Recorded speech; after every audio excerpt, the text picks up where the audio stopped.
Geceler susur şəhər, danışır xatirələr, adını pıçıldayır divarlar, pəncərələr.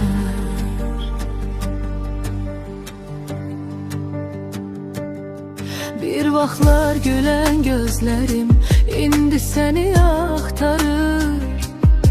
Her addımda yokluğun iz kimi yardımca qalır. Ellerim boşluqda donur, sensiz üşüyür ruhum. Bir ömürlük sevmiştim, bunu bilmirdin belki sen. Senin gülüşün kaldı yarımçıq xəyallarımda. Adın yazılıb yüreğimin divarlarına.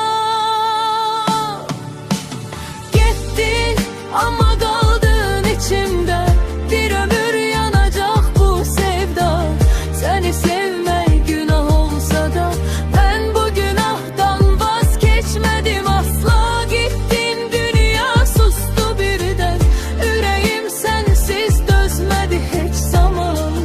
Bir nefes kimi lazımsan mənə, sen olmadan ben yarım kalan bir insanım. Küçələr senin adını bilir artık, her yol seni aparır, məni ise yarım koyur. Seni unut deme, bu yürek söze bakmır, seven yürek ayrılık tanımır. Eğer bir gün darıxsan bil ki bir yürek seni gözləyir elədə. Eğer yolun düşse xatirələrə, mən oradayam köhnə bir sevda kimi. Getdin ama kaldın kalbimde, adınla döyünür yüreğim gece gündüz. Bir ömürlük sevmiştim seni, bu sevgi ölür, bu sevgi sönmür. Eğer eşitsen bu mahnını bir gün, bil ki o ses benim yüreğimdir.